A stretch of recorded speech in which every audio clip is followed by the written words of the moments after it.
नमस्कार, स्वागत है आपका हॉर्नबिल टीवी में। मैं हूं आपके साथ विशाल गर्ग। खबरों की शुरुआत करेंगे। मैदानी इलाकों में बढ़ती गर्मी से राहत पाने के लिए पर्यटक सरोवर नगरी नैनीताल का रुख कर रहे हैं। इन दिनों सरोवर नगरी पर्यटकों से गुलजार हो गई है।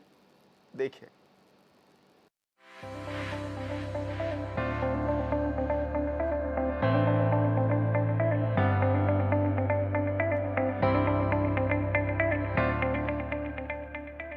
उत्तराखंड के नैनीताल शहर को झीलों का शहर कहा जाता है, जो एक बेहद ही खूबसूरत हिल स्टेशन है और उत्तरी भारत में सबसे लोकप्रिय डेस्टिनेशन में से एक है। यही वजह है कि इन दिनों नैनीताल पर्यटकों से गुलजार है। नैनीताल हिमालय में समुद्र तल से लगभग 2000 मीटर की ऊंचाई पर स्थित है, लिहाजा यह मौसम खुशनुमा हुआ है। हाँ, हम विद फैमिली यहाँ घूमने आए हैं और बहुत एंजॉय कर रहे हैं। बाहर इतनी गर्मी है, दिल्ली वगैरह बाहर रोज न्यूज में सुन रहे हैं और हमारा खुद इतना बुरा हाल था दिल्ली में गर्मी से। अब यहाँ पे आए, इतना एंजॉय कर रहे हैं, इतनी ठंडी, मतलब अभी हम यहाँ बैठ के कितना देख रहे हैं, आप सब लोग एंजॉय कर रहे हैं, बहुत अच्छा लग रहा है। मैदानी क्षेत्रों में तपा देने वाली गर्मी के बाद अब मैदानी क्षेत्र के पर्यटक सरोवर नगरी नैनीताल पहुंच रहे हैं। इन दिनों पर्यटकों से सरोवर नगरी नैनीताल गुलजार हो गई है। वहीं पूर्व में लगातार वनाग्नि की खबरों के बाद अपनी बुकिंग कैंसिल करवा रहे पर्यटक अब हजारों की तादाद में पहुंचने लगे हैं। बहुत जमीन आसमान का अंतर है मुंबई के मौसम में और यहाँ के मौसम में। यहाँ के स्पेशली बहुत ज्यादा अच्छा लग रहा है। मैदानी क्षेत्रों में तो देखा जाए तो बहुत ज्यादा गर्म हो रहा है, बट थोड़ा पहाड़ों में आकर के पहाड़ की वादी में थोड़ा अच्छा लग रहा है। फैमिली के साथ हम लोग आए हुए हैं तो काफी अच्छा लग रहा है। मुंबई में तो काफी गर्म है मार्च के टाइम से, लेकिन यहाँ पे काफी अच्छा लग रहा है। कहिए तो अभी बहुत ज्यादा, वहाँ पे तो अभी काफी हीट वेव है, कहिए तो 40 से अबव है टेम्परेचर, लेकिन यहाँ पे काफी रिलीफ है। पर्यटक यहाँ गर्मी से निजात और नौकायन के साथ साथ आसपास के क्षेत्रों का लुत्फ उठा रहे हैं। हर साल गर्मियों में मैदानी क्षेत्रों में गर्मी की वजह से पर्यटक लाखों की संख्या में नैनीताल पहुंचते हैं और यहाँ ठंड का एहसास करते हैं। वहीं इस बार भी एक बार फिर नैनीताल में पर्यटकों का जमावड़ा लगने लगा है, जिससे आसपास के व्यवसायियों में खुशी की लहर है। मेरा नाम श्री नारायण सिंह जी ना। अब तो थोड़ा सा जब से नीचे गर्मी ज्यादा होने लग गई है, तब से पर्यटक सारे नैनीताल में आने लग गए हैं। इस समय से हमारा रोजगार जो है ठीक चल रहा है। बोट वालों का भी जो है आमदनी ठीक ही हो रही है, अपना जो भी है। और नैनीताल में यह ज्यादा पर्यटक आने लग गया है, तो ज्यादा ऊपर पहाड़ी क्षेत्रों में, ऊपर पहाड़ों में भी ज्यादा घूमने के लिए जा रहा है। नैनीताल में इस वक्त गुजरात, दिल्ली, हैदराबाद, मुंबई जैसे महानगरों के पर्यटक परिवार के साथ पहुंचते हैं और नैनीताल के मौसम का लुत्फ उठा रहे हैं। पर्यटक यहां आकर बेहद खुश हैं, क्योंकि मैदानी क्षेत्रों में वह तपा देने वाली गर्मी से परेशान थे और यहाँ का मौसम लुभा देने वाला ठंडा है, जिसका वह बेहद लुत्फ उठा रहे हैं। बहुत अंतर है, बहुत डिफरेंस है। यहाँ पे तो बहुत अच्छा लग रहा है वेदर, मतलब कभी थोड़ा सा मीठा हो जाता है, कभी ठंडा हो जाता है ना। अच्छा मौसम है। हाँ, बहुत गर्मी अब तो बहुत हो गई है। मई में तो आपको पता ही है कितनी गर्मी होती है वहाँ। पारस मल्होत्रा, मैं दिल्ली से हूँ और वहाँ की गर्मी को देखते हुए हम यहाँ पे छुट्टियाँ मनाने आए हैं। यहाँ मौसम बहुत बढ़िया है, वहाँ से बहुत फर्क है, ठंडा मौसम है, बहुत मजा आ रहा है। बोटिंग करी है अभी हमने, तो वहाँ पे तो 40 डिग्री पहुँच गया है, यहाँ पे 20-30 डिग्री के आसपास है। नैनीताल में पर्यटकों के आने से कारोबारी भी काफी खुश हैं। पर्यटक यहाँ नौकायन का आनंद भी ले रहे हैं, जिससे नौका चलाने वाले व्यवसाय की भी अच्छी आमदनी हो रही है। बाहर से आए कई पर्यटक कहते हैं कि नैनीताल का मौसम सुहाना है, यहाँ से वे वापस नहीं जाना चाहते हैं, लेकिन मजबूरी है। Bureau report, hornbill TV.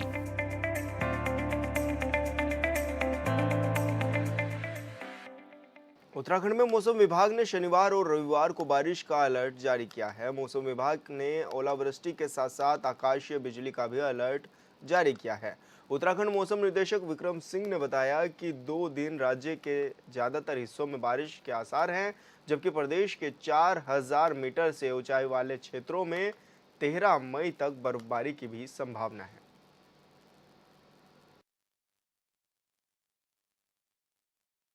12 ये 3 दिन जो है, और इवन 13 में भी थोड़ी एक्टिविटी रहेगी। लेकिन 10, 11, 12 की बात करें तो इसमें अनेक जगहों तक में हल्की से मध्यम जो बारिश है वो मिलने वाली है प्रदेश में। जनपदवार भी आप बात करें तो ज़्यादातर जनपद में मैंने जैसे बोला कि अनेक जगहों में वो मिलेंगी, हल्की से मध्यम एक्टिविटी रहेगी। और साथ में जैसे वार्निंग की बात है तो उसमें हमने बोला है कि जो है, जो थंडरस्टॉर्म है उसके साथ जो ओलावृष्टि है या तेज़ हवाएँ हैं, कहीं कहीं पर ऐसी चीज़ें भी देखने को मिलेंगी। इसके साथ जो उच्च हिमालयी क्षेत्र हैं जिसमें कि चारधाम लोकेशंस भी आ जाती हैं, तो वहाँ पे आप देखेंगे कि जो बर्फ़बारी है 12-13 में उसकी संभावना ज़्यादा लग रही है। तो 4000 मीटर या उसके आसपास के जो क्षेत्र है उसमें आप देखेंगे जो हल्की जो है बर्फ़बारी वो मिलने वाली है।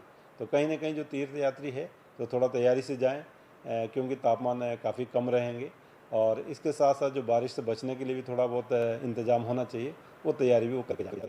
और डॉक्टर विक्रम सिंह मौसम निर्देशक हमारे साथ जुड़ गए हैं। सर, बहुत स्वागत है आपका हॉर्नबिल टीवी में। जी नमस्कार।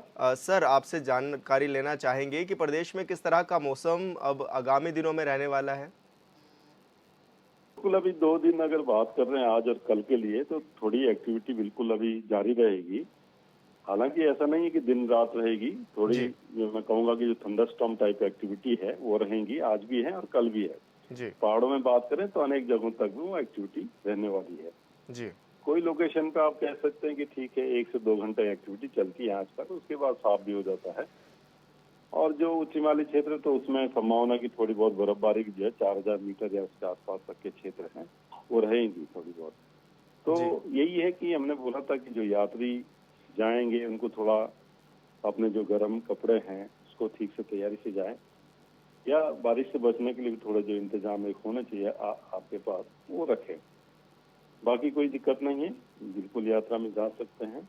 जी। उसके बाद मौसम साफ है, 2 दिन बाद आप देखेंगे जब आप 13, 14, 15 तारीख में जा रहे हैं तो करीब करीब साफ रहेगा मौसम जो है, जी। तो अच्छा है, बिल्कुल जा सकते हैं, वो चीजें आगे ठीक है।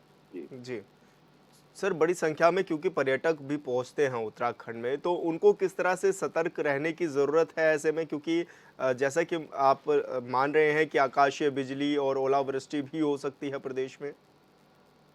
हाँ, ये देखिए आजकल जो समर सीजन है इस समय, तो इस समय जो वेदर होता है उसमें ये चीजें बिल्कुल देखने को मिलती है कि जब थंडरस्टॉर्म होता है तो उसमें आकाशीय बिजली गिरना कहीं कहीं पर, हालांकि ऐसा नहीं कि सब जगह होता है, और साथ ही जो ओलावृष्टि है वो भी चीजें छुटपुट मिलेंगी। जी। तो जब ऐसी चीजें आपको दिख रही है कि थंडरस्टॉर्म शुरू हो गया, थंडर शुरू हो गया, तो आप थोड़ी देर इंतजार करें सेफ जगह पे, जी। और 1 आध घंटे बाद फिर जब ये एक्टिविटी खत्म हो जाती तो आगे बढ़ा जा सकता है। तो ये प्रिकॉशन भी बिल्कुल थोड़ा लेना चाहिए लोगों को जो है। इसी तरह जो गार्ड गदर है उसके आसपास खड़े ना हो, जी। क्योंकि आजकल अब जो थंडरस्टॉर्म एक्टिविटी चल रही है उसमें डाउनपोर काफी तेज हो सकता है, और उससे एकदम फिर आप देखते हैं कि जलस्तर बढ़ जाता है, जी। या फिर जो है नए उसमें जो है जो बरसाती नाले टाइप है तो उसमें भी वो पानी जो बढ़ सकता है। तो ऐसी जगह पे खड़े ना हो, ये ध्यान रखेंगे तो मैं समझता हूँ कोई दिक्कत वाली बात नहीं है। जी। सर, जैसे कि आप कह भी रहे हैं कि बारिश भी काफ़ी हद तक हो सकती है, तो क्या इस बारिश से हमें उन वनअग्नि पर भी कंट्रोल करने को देखने को मिलेगा, जहां पर जैसे कि प्रदेश में कई जगह अभी वनअग्नि की भी घटनाएं हैं, क्योंकि तो ऐसे में बारिश क्या ये सफिशिएंट हो सकती है वनअग्नि के लिए भी? 3 दिन में बहुत अच्छी हुई है। आज भी 24 आवर्स में जो बारिश रही है जी। वो आपके नैनीताल और जो पौड़ी डिस्ट्रिक्ट है उनमें नहीं हुई थी अभी तक, पीछे के 3 दिन की अगर बात करें। जी। तो अभी जो 24 आवर्स गए हैं उसमें जो पौड़ी और नैनीताल में भी अच्छी बारिश मिली है। उससे मैं समझ रहा हूँ कि वहाँ की जो अग्नि की घटनाएं थी, जो फॉरेस्ट फायर की घटनाएं थी, तो वो खत्म हुई है। तो आज अगर आप डेटा देखेंगे आज शाम तक का कि जो है कितनी बची हैं, कहाँ पे बची हैं, तो मैं समझता हूँ कि छुटपुट के अलावा अब वो चीजें नहीं रही होंगी। तो बिल्कुल अच्छी बारिश मिली है 3 दिन, अगर मैं लगातार बात करूँ जी। तो जो कुमाऊं रीजन है उसमें भी मिल गई है और गढ़वाल रीजन में भी मिली है। हाँ, मैदानी क्षेत्रों में एक्टिविटी नहीं मिली है ज्यादा, वो छुटपुट है। तो मैदानी जी। क्षेत्रों में तो मैं समझता हूँ आग जलने की घटना इतनी हैवी नहीं है। जी। लेकिन ये कि आज और कल में यहाँ पे भी थोड़ी बारिशें मिल जाएंगी, तो वो भी जो छुटपुट बचा भी होगा तो वो भी खत्म होगा। जी जी, बिल्कुल। विक्रम सिंह सर, आपका बहुत बहुत शुक्रिया, हॉर्नबिल टीवी पर आप जुड़े, आपने मौसम की जानकारी दी। 4 धामों में सर्वश्रेष्ठ धाम बद्रीनाथ धाम के कपाट खुलने में अब कुछ ही घंटे बाकी रह गए हैं। ऐसे में बद्री विशाल के कपाट खुलने की वैदिक प्रक्रिया के चलते योग बद्री मंदिर पांडुकेश्वर से बद्रीनाथ भगवान की उत्सव डोली, पवित्र गाड़ू, घड़ा, तेल कलश यात्रा बद्रीपुरी पहुंच चुकी है। श्री बद्रीनाथ धाम के मुख्य पुजारी रावल ईश्वरी प्रसाद नंबूदरी की अगुवाई में सेना के बैंड की मधुर धुन के साथ सभी देवडोलियां बद्रीपुरी में प्रवेश कर गई हैं।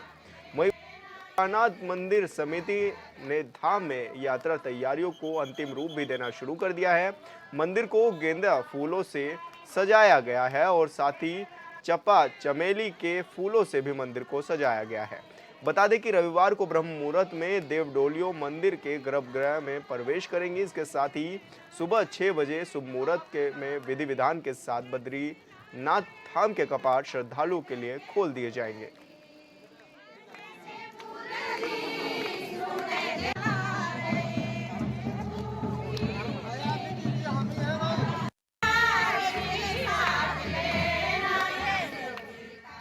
और संवाददाता संजय कुंवर हमारे साथ फोन लाइन पर जुड़ गए हैं। संजय, किस तरह की तैयारियां भी है? बद्रीनाथ धाम के कपाट खुलने में अब बहुत ज़्यादा समय नहीं रह गया है, कुछ ही घंटे शेष हैं। अब ऐसे में बद्रीनाथ धाम के कपाट भी खुलेंगे यात्रियों के लिए, तो किस तरह की तैयारियां वहां पर देखी जा रही है?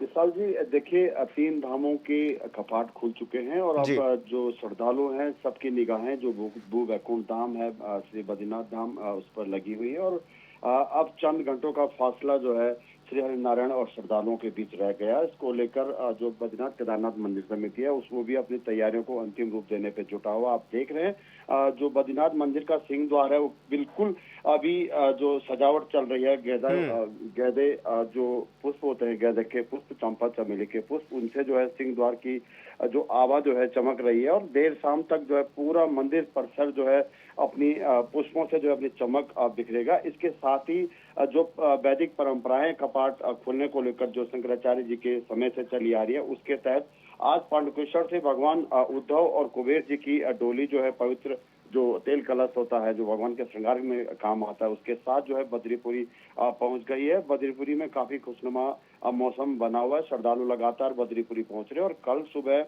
ब्रह्म मुहूर्त में भगवान बद्री विशाल के कपाट आम श्रद्धालुओं के लिए खोले जाएंगे। और एक बात आपको और बता दूं कि जो शीतकाल में 6 माह भगवान बद्री विशाल की पूजाएं जो नित्य दैनिक पूजाएं होती है, उसका दायित्व जो है देवताओं के पास होता है, तो वो दायित्व अब कल से जो है मनुष्यों के पास आएगा। और मनुष्यों के प्रतिनिधि के रूप में जो मुख्य पुजारी हैं केरल के नंबूदरी पाद ब्राह्मण जाति के होते हैं। और जो नंबूदरी ब्राह्मण अभी हैं बद्रीनाथ के रावल जी, ईश्वरी प्रसाद नंबूदरी, उनको ये दायित्व मिलेगा। और 6 माह लगातार इसी तरह भगवान बद्री विशाल के कपाट खुलने के बाद नित्य पूजाओं का दायित्व जो है ये संभालेंगे। जी बिल्कुल संजय, बहुत बहुत शुक्रिया आपका तमाम जानकारी साझा करने के लिए। उत्तराखंड के सीएम पुष्कर सिंह धामी इन दिनों बीजेपी के लिए बतौर स्टार प्रचारक चुनाव प्रचार कर रहे हैं। इसी क्रम में सीएम धामी ने यूपी में चुनावी रैली कर पार्टी के लिए वोट भी मांगे हैं। यूपी के धौरहरा संसदीय क्षेत्र में सीएम धामी ने चुनावी जनसभा को संबोधित किया और इस सीट से बीजेपी प्रत्याशी रेखा वर्मा के समर्थन में वोट देने की अपील की। साथ ही विपक्षियों को एक एक कर कई मुद्दों पर उन्होंने घेरा और बीजेपी के डबल इंजन सरकार की उपलब्धियां बताते हुए एक बार फिर मोदी सरकार का नारा दिया।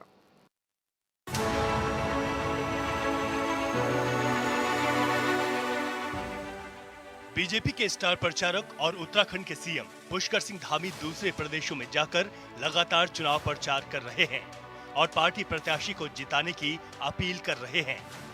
उत्तर प्रदेश के धौरहरा सीट से पार्टी प्रत्याशी रेखा वर्मा के पक्ष में आयोजित जनसभा को संबोधित करते हुए उन्होंने पार्टी की उपलब्धियां गिनाई हैं। कि आप सब लोगों ने संकल्प ले रखा है कि मोदी जी को देश का तीसरी बार प्रधानमंत्री बनाना है, रेखा जी को यहां से सांसद चुनना है। मैं रेखा जी का धन्यवाद करता हूं कि इनका चुनाव आ गया और इनके लिए समर्थन के बहाने ही मुझे आप सबसे मिलने का अवसर प्रदान हो गया। बीजेपी के स्टार प्रचारक पुष्कर सिंह धामी जहां भी चुनावी सभा कर रहे हैं वहां दावा कर रहे हैं कि अब इसमें कोई शक नहीं है कि तीसरी बार नरेंद्र मोदी प्रधानमंत्री बन रहे हैं और बीजेपी की पूर्ण बहुमत वाली सरकार बन रही है। यूपी के धौरहरा में उन्होंने कहा कि उत्तराखंड में 4 धाम यात्रा की शुरुआत हुई है जिसमें हजारों लाखों लोग शामिल हो रहे हैं।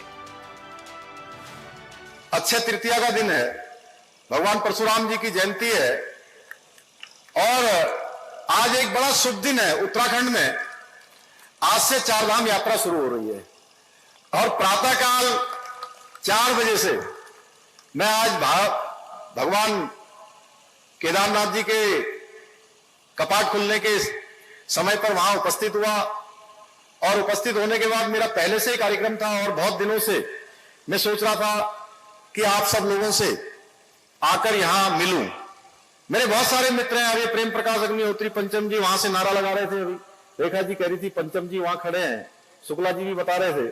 लेकिन ऐसे अनेक अनेक मित्रों से मेरा बहुत बचपन का साथ है। और मैं सच बताऊं तो केवल आप लोग ही नहीं सोचते कि मैं आप लोगों के बीच में आऊं, मैं भी सोचता हूं। उधर से वो नीरज गुप्ता जी मैकलगंज वाले भी जो है हाथ हिला रहे हैं। इधर का हर एक स्थान मैं सच बताऊं तो मेरे हृदय में बसता है। और यहां जहां बचपन की अपनी स्मृतियां होती हैं, बचपन के साथी होती है, हर कोई चाहता है उनके बीच में आना। और मैं भी हमेशा प्रतीक्षा करता हूं। मैं रेखा जी का धन्यवाद करता हूं कि इनका चुनाव आ गया और इनके लिए समर्थन के बहाने ही मुझे आप सबसे मिलने का अवसर प्रदान हो गया। धौरहरा लोकसभा सीट से चुनाव लड़ रही बीजेपी की प्रत्याशी रेखा वर्मा की तारीफ करते हुए सीएम धामी ने कहा कि इनके कार्यकाल में कई विकास कार्य हुए हैं और आगे भी विकास कार्य होते रहेंगे। उन्होंने कहा कि उत्तर प्रदेश में एक समय ऐसा भी था जब सपा और बसपा की सरकार में अपराधी हावी हुआ करते थे, लेकिन जब से बीजेपी की सरकार बनी है तो योगी आदित्यनाथ ने अपराध पर ब्रेक लगा दिया है। ये इस बात का परिचायक है कि आप सब लोगों ने संकल्प ले रखा है कि मोदी जी को देश का तीसरी बार प्रधानमंत्री बनाना है, रेखा जी को यहां से सांसद चुनना है। भाइयों बहनों, मैं थोड़ा विलंब से आया, वैसे मेरी आदत है। रेखा जी जानती है, हमारी प्रभारी हैं। अनेक बार विकास की बातें, यहां मिल चलानी है, यहां की सड़कें बनवानी है। आप देख रहे होंगे बहुत सारे सड़कों के काम इस क्षेत्र में हुए हैं, बड़ी बड़ी योजनाएं यहां की बनी हैं और अनेक जो काम बहुत दिनों से रुके हुए थे, उन सभी कामों को रेखा जी ने आगे बढ़ाया है। और रोड कनेक्टिविटी की अगर हम बात करते हैं तो सीतापुर लखनऊ बरेली हाईवे, दिल्ली हाईवे, पीलीभीत से बस्ती हाईवे, लखीमपुर धौरहरा निगासन की सड़क, गोला से शाहजहांपुर हाईवे जैसे अनेक कार्य इन क्षेत्रों में हुए हैं। उत्तराखंड के सीएम पुष्कर सिंह धामी ने कहा कि बीजेपी की डबल इंजन की सरकार में हाईवे से लेकर रेलवे तक के विकास कार्य तेजी से किए जा रहे हैं। उन्होंने कहा कि उत्तर प्रदेश की बीमार प्रदेश के रूप में पहचान बन गई थी, लेकिन अब ऐसा नहीं है। सीएम योगी आदित्यनाथ के राज में राज्य तेजी से तरक्की कर रहा है।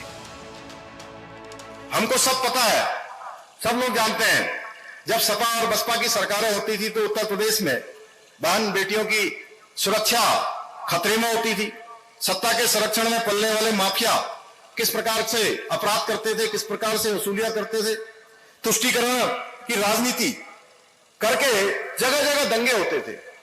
होली आती थी, दिवाली आती थी, कोई त्योहार आता था, हम सब लोगों में पहले भय आ जाता था कि भाई कहीं बम विस्फोट तो नहीं हो जाएगा। याद होगा ना आपको, दशहरा होता था, कोई मेला होता था तो कहते थे भाई बड़े संभल के जाना। ये सारा काम बंद हो गया भाइयों बहनों। योगी जी के आने के बाद माफिया राज समाप्त हो गया है। ऐसे अनेक काम उत्तर प्रदेश के अंदर हुए हैं।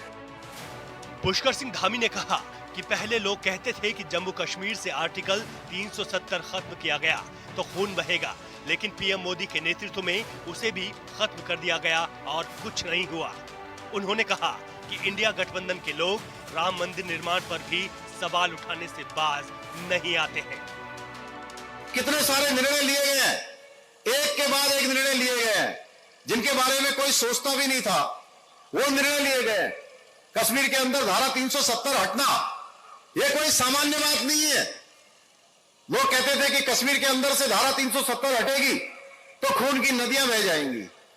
भाइयों बहनों, मोदी जी के नेतृत्व में कश्मीर के अंदर से धारा 370 समाप्त हुई, एक मच्छर भी नहीं मरा, इतनी शांति से काम हुआ। भाइयों बहनों, 3 तलाक का खात्मा हुआ। भाइयों बहनों, भगवान आराध्य देव राम का मंदिर न बने, उसके लिए भी जितने हथकंडे अपनाए जा सकते थे उतने हथकंडे इन्होंने अपनाने का काम किया है। लेकिन मोदी जी के कुशल नेतृत्व में, दृढ़ संकल्प शक्ति से, दृढ़ इच्छा शक्ति से मोदी जी और योगी जी के नेतृत्व में भगवान राम का भव्य और दिव्य मंदिर बनकर तैयार हो गया। सीएम धामी ने कहा कि राम मंदिर निर्माण में विपक्ष ने अड़ंगा लगाने का काम किया, लेकिन बीजेपी की डबल इंजन सरकार की वजह से आज अयोध्या में भव्य राम मंदिर बनकर तैयार है। उन्होंने कहा कि एक रिपोर्ट का हवाला देते हुए कि आज देश के हिंदुओं की संख्या घट रही है। मौजूदा वक्त में विपक्ष पीएम मोदी को रोकने की पूरी कोशिश कर रहा है, लेकिन देश की जनता सब कुछ जानती है। उत्तराखंड राज्य अभी कल जो एक जनसंख्या का आकलन आया है, आपने देखा होगा। उस जनसंख्या के आकलन में जो देश की बहुसंख्यक आबादी है, हिंदू आबादी, वो लगातार घटती चली गई। 1950 से लेकर अब तक की जो आई है, भाइयों बहनों, इसके पीछे आप सबके मन में ये प्रश्न आ रहा होगा कि ये आबादी हिंदुओं की क्यों घटती जा रही है। मेरे मन में प्रश्न आ रहा है, आपके मन में ही प्रश्न आ रहा है। इस प्रश्न का जवाब हम सब लोग मिलकर खोजेंगे तो इसका जवाब अवश्य मिलेगा कि देश की आजादी के बाद देश के अंदर 60 वर्षों तक, सबसे अधिक वर्षों तक किस पार्टी का शासन रहा? हमारे मुंह से निकलेगा कांग्रेस पार्टी का शासन रहा। उसमें से भी 55 वर्षों तक एक ही परिवार का शासन रहा और लगातार हिंदू घटते चले गए। भाइयों बहनों, लगातार घटते जा रहे हैं। आखिर क्या कारण है? इस प्रश्न का उत्तर भी हमको खोजना होगा। उत्तराखंड के सीएम पुष्कर सिंह धामी ने कहा कि उत्तराखंड में बीजेपी की डबल इंजन वाली सरकार एक देश एक कानून पर काम कर रही है। उन्होंने कहा कि उत्तराखंड की विधानसभा से समान नागरिक संहिता यानी यूसीसी पास कर दिया गया है, जो आज तक किसी राज्य ने नहीं किया है। उन्होंने कहा कि यूसीसी विधेयक को राष्ट्रपति से मंजूरी भी मिल गई है और उसे कानून बनाने पर तेजी से काम हो रहा है। हमने उत्तराखंड हिंदुस्तान का पहला राज्य बन गया जहां पर समान नागरिक संहिता का विधेयक बन चुका है। भाइयों बहनों, राष्ट्रपति महोदय ने भी उसमें अपनी हमको स्वीकृति दे दी है, क्योंकि हमने कहा है उत्तराखंड के अंदर रहने वाला चाहे कोई किसी जाति का होगा, किसी पंथ का होगा, किसी समुदाय का होगा, किसी वर्ग का होगा, सबके लिए हम एक समान कानून लागू करेंगे। मुझे आप सबके बीच में आकर ये बताते हुए खुशी हो रही है कि 2022 के विधानसभा के चुनाव में उत्तराखंड की जनता के समक्ष हमारा ये संकल्प था और हमने ये मोदी जी की गारंटी के रूप में ये संकल्प अपना पूरा किया है, अपनी गारंटी पूरी की है। मोदी जी की ये गारंटी उत्तराखंड के अंदर पूरी हो गई है। बीजेपी के स्टार प्रचारक और देवभूमि के मुख्यमंत्री ने कहा कि बीजेपी जनता से जो वादा करती है उसे पूरा भी करती है, जिसका उदाहरण है उत्तराखंड विधानसभा से यूसीसी पास करना। उन्होंने कहा कि जिस तरह उत्तराखंड से गंगा निकलकर पूरे देश में जाती है, उसी तरह उत्तराखंड का यूसीसी कानून पूरे देश में लागू किया जाएगा। ये जो समान नागरिक संहिता की जो गंगोत्री है, जैसे गंगा उत्तराखंड से निकलकर पूरे देश को जल और जीवन देने का काम करती है, उसी प्रकार ये समान नागरिक संहिता की गंगोत्री भी उत्तराखंड से निकलकर अब पूरे देश को लाभ देने का काम करेंगे। हमारे प्रधानमंत्री मोदी जी के नेतृत्व में जो संकल्प देश के सामने भारतीय जनता पार्टी ने रखा है, उस संकल्प में ये संकल्प रखा गया है कि नई सरकार का गठन होगा तो पूरे देश के अंदर समान नागरिक संहिता लागू होगी। भाइयों बहनों, सबके लिए एक समान कानून लागू होगा। इसी प्रकार से हमने दंगा रोकने का कानून उत्तराखंड में बना दिया। इसी प्रकार से हमने धर्मांतरण का कानून बना दिया। और भाइयों बहनों, आप लोगों ने अखबारों में देखा होगा, टेलीविजन में देखा होगा, सोशल मीडिया में देखा होगा, उत्तराखंड में जो लैंड जिहाद चलता था, लैंड जिहाद, अतिक्रमण, अवैध कब्जे, उसके खिलाफ भी हमने अभियान चलाया और 5000 एकड़ से भी ज्यादा जमीन अतिक्रमण से मुक्त करवा दी है। अपने संबोधन में सीएम धामी ने यूसीसी से लेकर लैंड जिहाद तक और सख्त नकल विरोधी कानून से लेकर धर्मांतरण कानून तक की उपलब्धियां गिनाई और लोगों से बीजेपी को वोट देने की अपील की है। उत्तराखंड में चुनाव खत्म होने के बाद सीएम धामी लगातार दूसरे प्रदेशों का दौरा कर रहे हैं और तीसरी बार भी जीत का दावा कर रहे हैं। पार्टी नेताओं का कहना है कि उत्तराखंड के सीएम ने जो बड़े बड़े फैसले लिए हैं, उससे जनता खुश है और उनकी लोकप्रियता बढ़ रही है। यही वजह भी है कि पार्टी ने दूसरे प्रदेशों में चुनाव प्रचार की जिम्मेदारी दी है। उम्मीद है कि जहां धामी की सभा होगी, वहां प्रत्याशी की जीत तय है। Bureau report, hornbill TV. फिलहाल इस बुलेटिन में इतना ही। आप देखते रहिए हॉर्नबिल टीवी। नमस्कार।